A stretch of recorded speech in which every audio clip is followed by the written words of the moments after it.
Have you ever just stopped and thought about how completely wild it is that a person with a brain, a heart, trillions of moving parts, all grows from just one single cell? I mean, it really seems like it should be magic, but it's not. It's actually a program, an unbelievably elegant set of rules. And in this explainer, we're going to decode those rules together. No, really. Think about that for a second.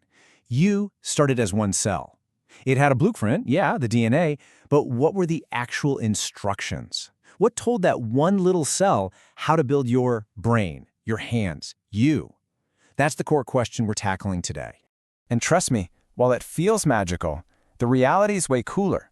It's a system of pure logic. It's all about signals and responses, decisions being made, and paths being chosen. So let's pull back the curtain on this incredible biological algorithm. Okay, let's start with a big puzzle. Imagine you're an architect and you have just one single blueprint. But with that one blueprint, you have to build a whole skyscraper with hundreds of totally different rooms. You know, a library, a kitchen, a gym. How would you even do that? Well, that's exactly the puzzle our bodies solve. A neuron firing in your brain and a cell on your skin are, they're worlds apart, right? Different jobs, different shapes. But, and this is the crazy part, they have the exact same genetic blueprint, the exact same DNA. And there's a name for this principle, of course. It's called genomic equivalence.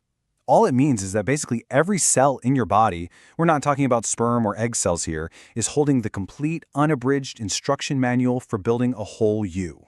So you have to wonder, does a skin cell just, take the chapters for how to be a heart or how to be a lung and just throw them out? It seems like a logical way to do it.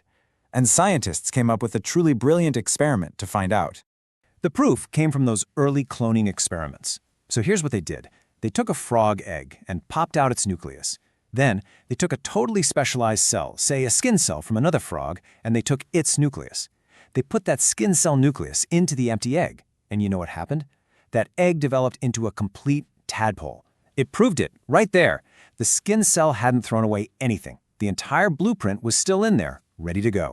So if every cell has the full set of instructions, the next question is obvious. What makes one cell read the skin chapter while its neighbor reads the muscle chapter? Well, that whole process starts from the very first time that first cell divides. See, before an egg is even fertilized, the mother packs the cytoplasm. It's the gooey stuff around the nucleus with all sorts of molecules. And here's the key. She doesn't spread them out evenly. Some parts of the egg get one set of molecular instructions, and other parts get a completely different set. These little packets of instructions are called cytoplasmic determinants. So when that first cell splits into two, the new daughter cells inherit different bits of that cytoplasm, and boom, they get different marching orders from day one. A classic example is this thing called the yellow crescent in the egg of a tunicate. Any cell that gets a piece of that yellow stuff is destined to become a muscle cell. It's like its fate was sealed before it was even really a cell. So getting these first clues sets a cell off on a certain path. But this whole specialization thing, it doesn't happen all at once. It's more of a gradual commitment, kind of like deciding what you want to major in when you get to college. There are really two big stages. First up is specification. This is like being a freshman and tentatively declaring a major. The cell has a pretty good idea of what it wants to be, but, it could still be persuaded to change its mind. Then comes determination. This is like being a senior in your final semester. The choice is locked in. The path is set. It's not reversible. And here's the real difference. If you take a specified cell and move it to a new neighborhood in the embryo, it's impressionable. It might look around at its new neighbors and say, hey, maybe I'll do that instead. But a determined cell? Nope. That cell is stubborn. You can move it anywhere you want, and it's still going to follow its original orders and become what it was always meant to be.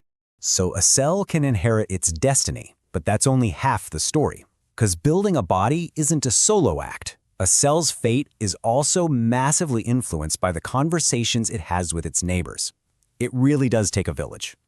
Just think of it like a constant stream of text messages flying back and forth between all the cells. One group of cells might send out a signal, a text that says, hey, everyone over here, you need to become eye tissue. And the cells nearby, they get that message and they change what they're doing. This whole process of sending out signals is called induction. The cell or tissue sending the message is the inducer, and it influences the development of the responder cells all around it. But here's the catch. sending the text isn't enough. The cell on the receiving end has to be able to, well, read it. And that ability is called competence. A cell has to have the right receptors, the right machinery inside to understand the signal. If a cell isn't competent, the inducer can shout all day long and it won't make a bit of difference. You need both induction and competence. Okay, so cells get instructions from their mom's egg and from their neighbors. But how do they know where they are in the big picture? How does a cell in your head know it's supposed to be in your head and not, your big toe? Turns out they have a kind of biological GPS. This GPS system relies on molecules called morphogens. And the absolute best way to think about this is to imagine the smell of popcorn at a movie theater, right? There's a source, the lobby, pumping out that smell. If you're sitting close by, the smell is super strong. If you're way in the back, it's pretty faint. Just by how strong the smell is, you know exactly where you are relative to the popcorn machine. Cells do the same thing with morphogens. And here's a fantastic real-world example. In a developing frog embryo, a protein called activin gets released from one spot. The cells right next door get blasted with a high dose, and that tells them to become something called the notochord, which helps pattern the spine. Cells a little further out get a medium dose, they become muscle. And the cells way out on the edge, they just get a tiny whiff, and that tells them to become blood. It's incredible. One signal creates 3 different cell types, all based on how loud that signal is. Now, in the middle of all these cells that are getting specialized and locking into their fates, there's another class of cells. Cells that stay incredibly flexible, even throughout our entire lives. These are the body's master repair crew, the ultimate multitaskers. We're talking about stem cells, of course. And what makes them so special are 2 superpowers. First is self-renewal. When a stem cell divides, it can just make another copy of itself, keeping the pool of stem cells full. And second is differentiation. It can also make daughter cells that go on to become specialized cells. Just think about the stem cells in your bone marrow. They are constantly making more of themselves while also churning out all the different blood cells your body needs every single day of your life. Amazing. So, we've covered these amazing rules of development, but you might be asking yourself, how in the world did we figure all of this out? Well, scientists have some seriously clever ways of reading this genetic blueprint to understand what each gene is actually doing.